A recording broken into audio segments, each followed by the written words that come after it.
Everyone, welcome back to our channel this side Siddhi. And आज की class में मैं आप सभी के साथ MHI 08 दिसंबर एग्जाम के लिए इम्पॉर्टेंट जो यूनिट्स हैं वो मैं डिस्कस करने वाली हूँ। तो जितने भी student IGNOU MA history second year के स्टूडेंट हैं और आप लोगों ने MHI 08 जो सब्जेक्ट है इसको सेलेक्ट किया है, जो कि आपका history of ecology and environment. तो आज की क्लास में मैं आपको बताऊंगी कि दिसंबर एग्जाम के लिए अभी तक कुछ भी नहीं पढ़ा तो सिर्फ इतना पढ़ लेना जितना मैं आज की क्लास में आपको बताने वाली हूँ। तो बिना वीडियो को स्किप करे वीडियो के एंड तक बने रहना और हर एक चीज़ डिटेल में यहाँ पर मैं आपको बताऊंगी कि आपको क्या पढ़ना चाहिए और क्या नहीं। ठीक है, तो यहाँ पर जैसे कि मैंने आपको ऑलरेडी MHI 3 के भी बताए, MHI 6 का भी बताया, आज हम 8 के बारे में बात करेंगे। MHI 9 के बारे में मैं ऑलरेडी बता चुकी हूँ। तो सेकेंड ईयर में आपने जो भी सब्जेक्ट को यहाँ पर सेलेक्ट किया था, आप उन इम्पोर्टेंट क्वेश्चंस के वीडियो को ज़रूर चेकआउट करना। सारे वीडियो का लिंक नीचे डिस्क्रिप्शन बॉक्स में मिल जाएगा, बाकी आप प्लेलिस्ट को भी चेकआउट कर सकते हो। ठीक है, रही बात MHI 10 की, अब आप रिक्वेस्ट करेंगे तो MHI 10 की भी इसके आगे आने वाले दिनों में आपको वीडियो देखने को मिल जाएगी। अभी उसके एग्जाम में टाइम है, तो यहाँ पर जो भी अभी तक मैंने आपको चीज़ें प्रोवाइड की हैं आपको वो चेकआउट करना है। ठीक है, लिंक मैंने अब बता दिया कि आपको सारे डिस्क्रिप्शन बॉक्स में मिल जाएंगे। तो कुछ भी नहीं पढ़ा तो दिसंबर एग्जाम के लिए जो कुछ भी आपको बताऊंगी वो कर लेना। और जैसे कि आप सभी देख सकते हो जून 2024 में किस तरीके से एग्जाम में क्वेश्चन पूछा गया वो भी आपको दिखाऊंगी, और आपको क्या पढ़ना है कितना पढ़ना है वो भी हम यहाँ पे डिस्कस करेंगे। ठीक है, उससे पहले जितने भी स्टूडेंट मेरे चैनल पर फर्स्ट टाइम आए हैं जल्दी से चैनल को सब्सक्राइब कर लो, बेल आइकन प्रेस कर लो ताकि आगे आने वाली वीडियोस के नोटिफिकेशन अपडेट आप सभी को मिलते रहे। पेड क्लासेस और नोट्स भी अवेलेबल है। अगर आपको इससे रिलेटेड कुछ भी डिटेल में पढ़ना है तो ये व्हाट्सअप नंबर है 8881969880 पे आप व्हाट्सअप पे टेस्ट करके पेड क्लासेस और नोट्स भी यहाँ पर ले सकते हो। ठीक है, तो चलिए बात करते हैं इंपॉर्टेंट क्वेश्चन की। तो देखो यहाँ पर सबसे पहले बात करेंगे कि हमें इस वाले बुक के अंदर आपके MHI 08 में टोटल अगर आप यूनिट्स देखोगे तो आपके बुक के अंदर 27 है, और आपको पता है कि आपके एग्जाम में क्वेश्चन सिर्फ 10 पूछे जाते हैं और आप कितने अटेम्प्ट करोगे, ओनली 5। अब आपको होगा कि मैम इतना कम टाइम है, हमने कुछ भी नहीं पढ़ा है, और आप में से कई ऐसे होंगे जो इस वीडियो को एक दिन पहले ही देख रहे होंगे शायद। तो 27 जो चैप्टर है, 27 जो यूनिट्स हैं, उसमें से सिर्फ 5 क्वेश्चन अटेम्प्ट करना है। क्या पढ़ लें कि हम इजीली से क्रैक कर लें, वही चीज़ मैं आज आपको इस वीडियो में बताने वाली हूँ। तो चलिए स्टार्ट करते हैं और बात करते हैं सबसे ज़्यादा क्वेश्चन जो है वो हमें कहाँ से देखने को मिलते हैं। क्वेश्चंस पेपर को देखो, वही सेम चीज़ आपको पूरे क्वेश्चन अटेम्प्ट करना है। देखो पहला जो चैप्टर है, right and available sources of study on environment in India during the pre colonial period. तो यहाँ पर प्री कॉलोनियल पूछा है, वो भी सोर्स का। तो जब आपने अपने इस कॉन्सेप्ट को पढ़ा होगा, हर एक चैप्टर में आप एक चीज नोटिस करोगे कि एक तो आपको प्री कॉलोनियल पीरियड देगा, नेक्स्ट नहीं तो आपसे कॉलोनियल पीरियड पूछेगा। एग्जाम में क्या होगा, टॉपिक आपका सेम होगा लेकिन यहाँ पर कभी प्री कॉलोनियल होगा और कभी कॉलोनियल होगा। तो याद रखना, अगर उन्होंने आपसे एग्जाम में प्री कॉलोनियल पूछा है, इट मीन्स आपको एंशिएंट और मेडिएवल, प्राचीन और मध्यकालीन के बारे में बताना है। और जब कॉलोनियल पूछेगा तब आपको मॉडर्न हिस्ट्री यानी आधुनिक इतिहास के बारे में बताना है। और यहाँ पर भी सोर्सेज तो सभी ने पढ़ा है, बट अब मेन फोकस क्या है, इन्वायरमेंट, पर्यावरण के बारे में बात करना है इसमें। बाकी सब कुछ वही है। जैसे आपने अदर जो हमारा सब्जेक्ट है, किसी में अर्बनाइजेशन पे फोकस है, शहरीकरण पे, किसी पे आपने जब फर्स्ट ईयर पढ़ा था तो उसमें इकोनॉमी, अर्थव्यवस्था पे मैटर था, फिर पॉलिटिकल पे था। इसी तरीके से यहाँ टॉपिक सब सेम है, बस यहाँ पर कभी कभी क्या है, हर एक बुक के अंदर इंपॉर्टेंस हम किसी और को देते जा रहे हैं। इस वाले बुक में हमें अपने इन्वायरमेंट को देना है। तो आपको ऐसे कौन कौन से सोर्सेज प्रोवाइड हुए जिसके थ्रू उस टाइम पर pre colonial, it means ancient medieval के टाइम पर इन्वायरमेंट कैसा था, वो आपको यहाँ पर मेंशन करना है। ठीक है, देखो सबसे पहले आपका जो फर्स्ट ब्लॉक है, अपनी बुक अपने सिलेबस को अपने सामने रख सकते हो, अदरवाइज मैं आपको बता ही रही हूँ। आपके फर्स्ट ब्लॉक में 3 यूनिट है। ठीक है, यूनिट फर्स्ट, सेकेंड और थर्ड। तो 3 यूनिट में अगर मैं बात करूं तो सबसे ज्यादा जो आपको पढ़ना है वो सेकेंड और थर्ड पढ़ना है। ठीक है, आपका जो सेकेंड चैप्टर है वो है आपका इंडियन लैंडस्केप, सभी को करना है ये। ठीक है, ये बहुत इंपॉर्टेंट है। और जो यूनिट थर्ड है वो सोर्सेज। तो जून में आपने देखा सोर्सेज से क्वेश्चन आया, ऐसा नहीं कि दिसंबर में नहीं आएगा, दिसंबर में चेंज करके कॉलोनियल कर सकता है प्री कॉलोनियल की जगह। अदरवाइज अगर इनके में सोर्सेज आया तो आपके में सेकंड यूनिट आने के मैक्सिमम चांसेस हैं, तो आप सेकंड यूनिट को ज़्यादातर पढ़कर जाना। ठीक है, चलिए आगे बढ़ते हैं। फर्स्ट ब्लॉक से ये क्वेश्चन क्लियर हुआ। अब आगे ये क्वेश्चन को बताने से पहले सेकंड ब्लॉक देखना। तो जब आप अपना सेकंड ब्लॉक चेकआउट करोगे उसमें भी सेम एज इट इज आपके पास 3 यूनिट है ना, यूनिट 4, 5 और 6। अब इसमें क्या पढ़ना है, तो तीनों पढ़ना है आपको। अब ये आप में से कोई भी नहीं कहेगा कि मैम टाइम नहीं है, आपने तो सभी कह दिया। देखो ये आप ऑलरेडी पढ़ चुके हो, क्योंकि हमने स्टोन एज ऑलरेडी कर लिया है, हंटिंग गैदरिंग, पेस्टोनोमैटिज्म, पशुपालन, खानाबदोशी, आपके शिकारी और संग्रहण। आप में से कोई ऐसा नहीं होगा जिन्होंने इसे ना पढ़ा हो, फर्स्ट ईयर से पढ़ते हुए आ रहे हो, तो इसीलिए ये तीनों चैप्टर आपको डेफिनेटली करना है। यूनिट 4 की अगर मैं बात करूं तो ये रिसोर्सेज यानी संसाधन के ऊपर देखोगे, और जून में हम देख रहे हैं रिन्यूएबल एंड नॉन रिन्यूएबल से क्वेश्चन पूछा गया है। इतनी बेसिक नॉलेज आप सभी को ऑलरेडी होगी कि रिन्यूएबल और नॉन रिन्यूएबल रिसोर्सेज कौन से होते हैं, कमेंट करके जरूर बताना। तो ये क्वेश्चन यूनिट 4 से आया है। यूनिट 5 और 6 देखो, 4 और 5 से क्या है, दोनों में से कोई एक मिल जाएगा, 6 तो किसी को छोड़ना ही नहीं है। ये आपका जो चैप्टर है वो है पेस्टोरल नोमैडिज्म, पशुपालन खानाबदोश, और जो यूनिट 5 है वो हंटिंग गैदरिंग है। ठीक है, तो सेकंड ब्लॉक डेफिनेटली करना है। क्वेश्चन नंबर 3 देखो, बिटवीन आपसे रिलेशनशिप पूछा है नोमैडिक खानाबदोशी और जो आपके पशुपालन थे एंड सेटल एग्रीकल्चर। तो यानी कि ये आपको बताना है, आपका जो आपने मीसोलॉथिक पढ़ा था ना और नियोलॉथिक, मध्य पाषाण काल और नव पाषाण काल, इन दोनों के आपस में बीच में जो रिलेशन है, रिश्ता है, वो बताना है। मतलब देखो मैं आपको थोड़ा बहुत आइडिया दे देती हूँ। देखो इसमें ऐसा हुआ था कि आपके मीसोलॉथिक के समय पर जो लोग थे वो पेस्टोनोमेटिज्म खानाबदोशी लोग थे। नियोलॉथिक में जो लोग थे वो क्या फार्मर बन गए थे, यानी किसान बन गए थे, यानी खेती का काम करते हैं। अब इन दोनों का आपस में रिलेशनशिप कैसा बना, देखो ये लोग क्या करते थे, क्योंकि मैंने आपको पहले भी कई बार बताया कि यहाँ पर ये चीज होती है कि हम इसमें देखते हैं कि आपके जो ये लोग हैं ये आपके एनिमल्स को डोमेस्टिकेट करते हैं। तो इनके पास आपका लाइक क्या हुआ कि वुल हम देखते हैं, मिल्क प्रोडक्ट आप देखोगे, मिल्क यहाँ पर मिलेगा। तो पेस्टोरल नोमैडिज्म के जो लोग हैं वो किसानों को मिल्क प्रोवाइड कर देते हैं, या फिर किसानों को अपना खेत जुतवाने के लिए जब एनिमल की रिक्वायरमेंट थी तो वो इन खानाबदोशी लोगों से ले लिया करते थे। ठीक है, तो जब ये कुछ दे रहे हैं तो ऑब्वियस है कि किसान ने भी यहाँ पर कुछ देंगे। तो यहाँ पर आप समझ ही गए कि किसान फिर जो आपके खानाबदोशी लोगों को क्या देंगे, आपके क्रॉप्स यानी फसल, जो कुछ भी वो उगाएंगे तो वो खाने के लिए इनको प्रोवाइड करते हैं। तो इस तरीके से इन दोनों के बीच में रिलेशनशिप आपको देखने को मिलता है।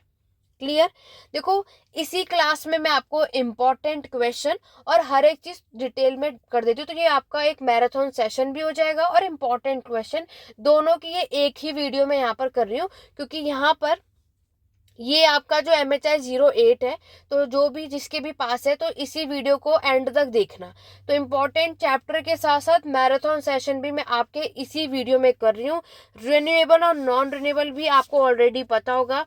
रिन्यूएबल ऐसे रिसोर्सेज जिसको आप सभी रिन्यू कर सकते हो, दोबारा से हम इसको बना सकते हैं। नॉन रिन्यूएबल रिसोर्सेज ऐसे होते हैं जिसको हम दोबारा नहीं बना सकते, एक बार आपने यूज कर लिया तो फिर वो पूरे तरीके से खत्म हो जाता है, दोबारा से हम उसे रिन्यू नहीं कर सकते। ठीक है, ये आपको बताना है। इन दोनों का रिलेशनशिप समझ गए। क्वेश्चन नंबर 1 भी चलो थोड़ा बहुत मैं आपको बता देती हूँ। देखो सोर्सेज के बारे में आपके एंशिएंट और मेडिएवल के बारे में बताया गया है, प्री कॉलोनियल है।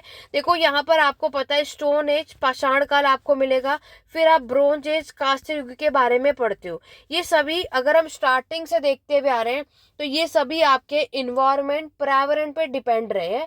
आज अगर आप देखते हो तो आज चलो इतनी टेक्नोलॉजी है, लेकिन आज जो है हम इतना ज्यादा अपने इन्वायरमेंट को नुकसान पहुंचा रहे हैं। हम क्यों वो क्या कर रहे हो, आप उसको पॉल्यूटेड कर रहे हो। तो ये अगर हम कर रहे हैं तो ये हमें नहीं करना चाहिए। क्यों इसे रोकने को कहा जाता है, क्योंकि जब यहाँ पर हमारी शुरुआत हुई थी तो हम पूरे तरीके से अपने इन्वायरमेंट पे ही डिपेंड थे। वो कैसे? वो आप सभी ऑलरेडी समझ चुके हो कि स्टोन एज जब पाषाण काल का आपका समय था, चाहे आपके हंटिंग गैदरिंग के लोग थे, चाहे आपके पेस्टोनोमैडिज्म के लोग थे, चाहे आपके एग्रीकल्चर के लोग थे, ये सभी स्टार्टिंग में कहाँ रहते थे? जंगलों में, फॉरेस्ट में। कहाँ रहते थे? केव्स में, गुफाओं में, है ना। तो ये सब क्या है? इन्वायरमेंट। क्या खाते थे? वही आपके फ्रूट्स, वेजिटेबल, एनिमल के जो स्किन है वो निकाल के पहनते थे और एनिमल को खाते थे। तो ये सब क्या है? नेचर। इन्हीं पे चलते थे। ठीक है। क्या पहनते थे? लीव्स हुए आपके, चाहे एनिमल के स्किन हुए। तो ये सब हमने क्या करा? इन्वायरमेंट का यूज किया। और आज हम क्या कर रहे हैं? इसी का नुकसान कर रहे हैं। हमने यहाँ पर ट्रीज को कट करके अपने चाहे घर बना लिए, चाहे फैक्ट्रीज खोल लिए, चाहे किसी अदर पर्पज के लिए इसको यूज करा है। और सिर्फ सबके सब क्या कर रहे हैं? आपके डिफॉरेस्टेशन में लगे हैं या पॉल्यूशन करने में लगे हुए हैं। इसीलिए इसको रोकने के लिए कहा जाता है, क्योंकि ये कम हो गए तो ये हमारे ह्यूमन लाइफ के बहुत इसका इफेक्ट पड़ने वाला है। ठीक है। तो इन्वायरमेंट का यहाँ पर आपको रोल बताना है, एंशंट और मेडिएवल। इसी तरीके से आगे बढ़ोगे तो आपके ब्रोंज एज की तरफ आप देखते हो, इसमें क्या आपके इन्वायरमेंट का रोल था? आपकी नदियां यानी रिवर। अगर ये नदियां नहीं होती तो आपकी सॉइल फर्टाइल नहीं होती, तो यहाँ पर आपकी खेती भी नहीं हो पाती, क्योंकि एग्रीकल्चर करने के लिए आपको उस तरीके का इन्वायरमेंट चाहिए जो कि हमें न्यूलिथिक नवपाषाण काल के समय पर देखने को मिला, और तभी तो ये चीजें पॉसिबल हुई। तो यही चीज आपको इसमें मेंशन करना है। क्लियर? चलिए, first question, second question, third question मैंने आपके साथ डिस्कस कर दिया, और फर्स्ट और सेकंड ब्लॉक में आपको क्या पढ़ना है वो मैंने आपको बता दिया। अगर आपने स्टार्टिंग के जो 5 यूनिट है यानी फर्स्ट और सेकंड ब्लॉक को अच्छे से कर लोगे तो 50 to 60 मार्क्स यहीं से हो जाएगा। ठीक है। तो अगर आपको 100 में से 50, चलो मैं फिर भी कम काउंट कर रही हूँ, अदरवाइज 60 तक कवर हो जाएगा, 50% तो यहीं से कवर हो जाएगा। आगे देखो, जो आप सभी का थर्ड ब्लॉक है, देखो नेक्स्ट क्वेश्चन अर्ली मेडिएवल पूछा है इन्होंने आपसे। अब इसमें बात करेंगे, लेकिन थर्ड ब्लॉक की तरफ बढ़ोगे तब। नेक्स्ट अगर हम बात करते हैं, यहाँ पर आपको थर्ड ब्लॉक में आपके पास टोटल वो 4 यूनिट है, यूनिट 7, 8, 9 और 10। ठीक है। ये आपका थर्ड ब्लॉक है। इसमें से अगर हम बात करें, मैक्सिमम जो हमारा ये ब्लॉक है 10 मार्क्स का क्वेश्चन आएगा। ये वाला जो पूरा ब्लॉक है ये पूरा हड़प्पा की सभ्यता के ऊपर है, इसको अच्छे से पढ़ लेना, कहीं से कुछ भी आ सकता है। रिवर वैली सिविलाइजेशन है, आपके एग्रीकल्चर यानी ओरिजिन ऑफ एग्रीकल्चर, खेती की उत्पत्ति कैसी हुई थी वो सब आपको बताना है। तो इसमें से कहीं से कुछ भी आएगा, ये आपको करना है। देखो शॉर्ट नोट में आपको ये मिल जाएगा। देखो शॉर्ट नोट में देखो, हिमालय पूछा है, यूनिट सेकंड आया ना। तो इस बार इन्होंने 10 मार्क्स में पूछा, आपके में 20 में आ जाएगा। हंटिंग गैदरिंग भी पूछा है, यूनिट 5। तो इस बार आपने क्या देखा? यूनिट 4 से भी आया, 5 से भी आया और 6 से भी आया, यानी ब्लॉक सेकंड से तीनों चैप्टर से क्वेश्चन पूछा है आपसे। ब्लॉक फर्स्ट से दोनों यूनिट से क्वेश्चन आया, यूनिट सेकंड और थर्ड। यही मैंने आपको बताया, इस बार भी आएगा डेफिनेटली, कोई डाउट नहीं है। ब्लॉक फर्स्ट में सेकंड और थर्ड डेफिनेटली आपको पढ़ना है, ब्लॉक सेकंड में 4, 5, 6 तीनों पढ़ना है। और ये रहा आपका अर्ली एग्रीकल्चर और एनवायरनमेंट, ये आपका ब्लॉक थर्ड से आया, जो मैं आपको 7, 8, 9, 10 कह रही हूँ ना, इसी में से आया। इरिगेशन बताना है, सिंचाई बताना है अर्ली इंडिया के टाइम पर। आगे बढ़े, सेक्शन बी में देखो, ये बढ़ने से पहले मैं आपको और बता दूं, क्लियर हो गया थर्ड में क्या करना है। ब्लॉक 4 देखो, ब्लॉक 4 में भी आपके पास 4 यूनिट है। ठीक है। 11, 12, 13 और 14। देखो ये बहुत अच्छा ब्लॉक है और डेफिनेटली सभी को ये करके जाना है। यहाँ से 2 क्वेश्चन आपको मिल जाएंगे। जो पहला चैप्टर है वो है आपका एनर्जी रिसोर्सेज, नेक्स्ट जो चैप्टर है वो है वाटर रिसोर्सेज, उसका जो नेक्स्ट है वो है फॉरेस्ट रिसोर्सेज, और उसका जो नेक्स्ट है वो है मेटल और मिनरल रिसोर्सेज। देखो यहाँ पर कोई श्योरिटी नहीं है कि कहाँ से क्या आ जाएगा, तो चारों की नॉलेज आपको डेफिनेटली होनी चाहिए। आपके एग्जाम में वाटर और फॉरेस्ट रिसोर्सेज का एक एक क्वेश्चन डेफिनेटली आपको मिलेगा। ठीक है।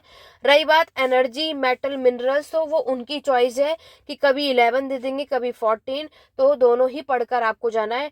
अदरवाइज वाटर और फॉरेस्ट का एक एक क्वेश्चन आपको जरूर मिलेगा। ठीक है, ब्लॉक 4 में। ब्लॉक 5 देखो, ब्लॉक 5 अगर आप देखोगे तो उसमें 3 चैप्टर है, 15, 16 और 17।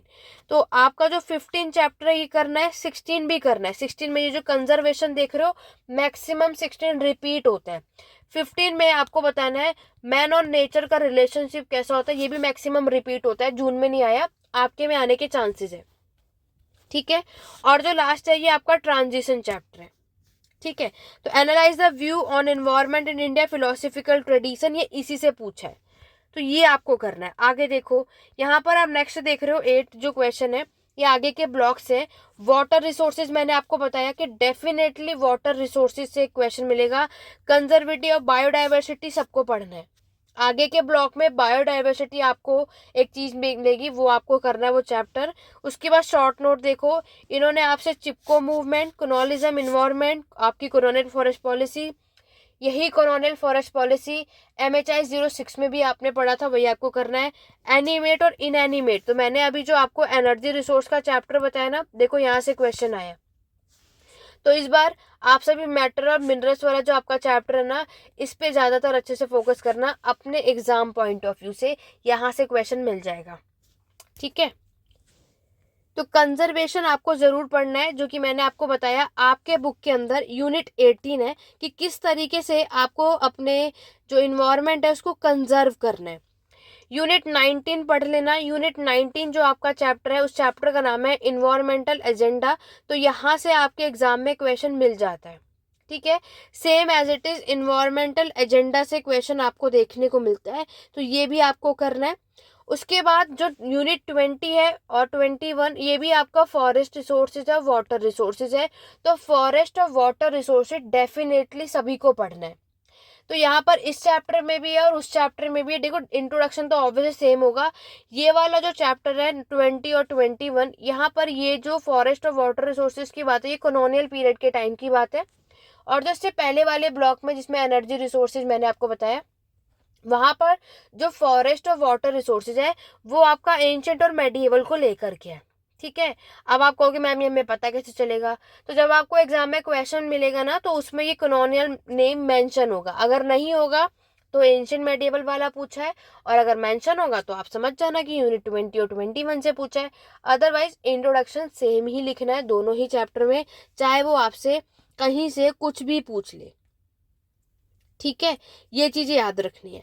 लास्ट ब्लॉक जो है आपका, आपकी अगर मैं बात करूं, जो लास्ट ब्लॉक है यूनिट 22 देखो। आपका जो यूनिट 22 है उस चैप्टर का नाम है इन्वायरमेंटल कंसर्न। जो भी आपने देखा आपके एग्जाम में क्वेश्चन यहाँ से पूछा गया है। चैप्टर के नाम से ये जरूरी नहीं है, देखो आप लोगों को जो भी इजी लगे। देखो MHI 08 में अगर मैं बात करूं, इसमें एंशिएंट, मेडिएवल, मॉडर्न तीनों है। तो सबसे पहले एंशिएंट और मेडिएवल के टॉपिक को अच्छे से स्ट्रांगली आपको पढ़कर जाना है, ठीक है। फिर मॉडर्न करना। अगर आपको बहुत से आप में से ऐसे होंगे जिन्हें सिर्फ पास होना है, तो सिर्फ ये स्टार्टिंग के ये कर लोगे तो हो जाएगा। जिनको अच्छा स्कोर करना है, तो मैंने हर एक क्लास में आपको एक चीज बताती हूँ, उसके लिए स्टार्टिंग के ब्लॉक और आपका जो लास्ट वाला ब्लॉक है उसे अच्छे से करो, ठीक है। स्टार्टिंग के ब्लॉक अच्छे से करो और जो लास्ट के ब्लॉक है वो अच्छे से कर लोगे तो आराम से आप अपने एग्जाम को क्रैक कर लोगे। क्यों? क्योंकि आपको मैंने एक चीज बताई, सेक्शन ए और सेक्शन बी, आपको इन दोनों से दो दो क्वेश्चन अटेम्प्ट करना है, राइट। तो अगर आप स्टार्टिंग के ब्लॉक अच्छे से कर लोगे तो दो क्वेश्चन अटेम्प्ट यहाँ से कर लोगे, लास्ट वाला ब्लॉक अच्छे से अटेम्प्ट कर लोगे तो दो क्वेश्चन यहाँ अटेम्प्ट कर लोगे। स्टार्टिंग के ब्लॉक्स करने से आप सेक्शन ए के 2 या 3 क्वेश्चन आराम से अटेम्प्ट कर सकते हो, ठीक है। लेकिन आप में से कई ऐसे होंगे जिन्हें सेक्शन बी से कोई 3 अटेम्प्ट करना है, तो मिड का जो यूनिट है उसमें से जो मैंने आपको इंपॉर्टेंट चैप्टर बताया सिर्फ वो पढ़ लो, सब कुछ पढ़ने की जरूरत नहीं है। देखो मैंने आपको बस इसलिए कहा क्योंकि देखो वैसे तो MHI 08 पे इतना प्रेशर लेने की रिक्वायरमेंट नहीं है, बहुत ईजी सब्जेक्ट है। इसको सिर्फ आप एक नॉर्मली कोई भी क्लास लेकर के सुन लोगे या खुद से एक सिर्फ पढ़ लेना, लिख तो आप सभी वैसे भी लोगे क्योंकि इस पे सारे टॉपिक आप पहले भी कई बार पढ़ चुके हो, ठीक है। वाटर रिसोर्सेज, फॉरेस्ट रिसोर्सेज सब आप लिख सकते हो, ऐसा कोई टॉपिक नहीं है जिसके बारे में नॉलेज आप सभी को ना हो। रिसोर्सेज हुआ आपका, ठीक है, सोर्सेज हुए आपके, या फिर आपका स्टोन एज हुआ, ठीक है, आपका हड़प्पा हुआ, आप लोग ऑलरेडी ये सब कुछ पहले भी पढ़ चुके हो। तो स्टार्टिंग के ब्लॉक और लास्ट के ब्लॉक को अच्छे से कर लेना अगर आपको अच्छा स्कोर लेकर के आना है तो। ठीक है, उसके बाद बात करते हैं यूनिट जो आपका 23rd है, डेफिनेटली इसको अच्छे से कर लेना। आपके इस चैप्टर का नाम है बायोडाइवर्सिटी, जो आपने अभी देखा आपके एग्जाम में आपको यहाँ से क्वेश्चन मिला है ना। तो बायोडाइवर्सिटी यूनिट 23rd हमें देखने को मिलता है, जो मैक्सिमम हमारे एग्जाम में रिपीट हो जाता है, और आपको यहाँ पर देखने को मिलेगा कि बायोडाइवर्सिटी क्या होता है क्या नहीं होता, वो सारी बातें। फिर आएगा यूनिट 24। यूनिट 24 है वो इन्वायरमेंटल रिसोर्सेज और पैटर्न। इस बार नहीं आया, आपके में आ सकता है। देखो ये जो चैप्टर है ना, मैक्सिमम 10 मार्क्स के लिए शॉर्ट नोट में है, तो इसको उस पर्पज से आप पढ़ सकते हो। ठीक है, बायो यहाँ पर अगर इस चैप्टर की बात करोगे तो अब इस चैप्टर में क्या आता है, तो शॉर्ट फॉर्म में आपका TRIPS, यानी trade related expect of intellectual property और राइट्स, तो ये पूछ लिया जाता है। ठीक है, वो उनकी चॉइस है कि उन्हें क्या पूछना है क्या नहीं पूछना। मैक्सिमम ये चीज यहाँ पर रिपीट होती है, जो चीज रिपीट होती है वो चीज मैंने आपको यहाँ पर बताया। ठीक है, उसके बाद जो आपका यूनिट 25 देखते हो, आपके इस चैप्टर का नाम है ऑल्टरनेटिव। तो अभी आपने देखा कि यहाँ से आपके एग्जाम में चिपको मूवमेंट पूछा गया है, तो चिपको मूवमेंट कर लेना, और एक गांधीयन के पर्सपेक्टिव से भी आपका एक पॉइंट है, इसको पढ़ के चले जाना, यहाँ से भी आ जाता है। ठीक है, तो इसकी भी नॉलेज आप सभी को अच्छी खासी होनी चाहिए, किसी को भी ये चीज स्किप नहीं करनी है बिल्कुल भी। ठीक है, क्लियर हुआ। तो ये सब कुछ आपको अपने इस एग्जाम के लिए पढ़ कर जाना है, MHI 08 के लिए। यूनिट 15 आपको अच्छे से करना है। मैन नेचर की चीजें आपसे पूछ ली जाती है, कोई बड़ी बात नहीं है। तो ये सब कुछ अगर आप अच्छे से कर लोगे तो आप आराम से अपने एग्जाम को क्रैक कर सकते हो। अदरवाइज आप इसकी पेड क्लासेस ले सकते हो। मैंने MHI 8 के लिए ज़्यादा क्लासेस नहीं करी, सिर्फ 7 से 8 क्लास की वीडियो में पूरा आपको MHI 08 को एक्सप्लेन किया हुआ है। अगर आप इसको डिटेल में पढ़ना चाहते हो तो आप ये ले सकते हो, क्योंकि अभी आप में से बहुत होंगे कि मैम टाइम कम है, इतना नहीं पढ़ सकते।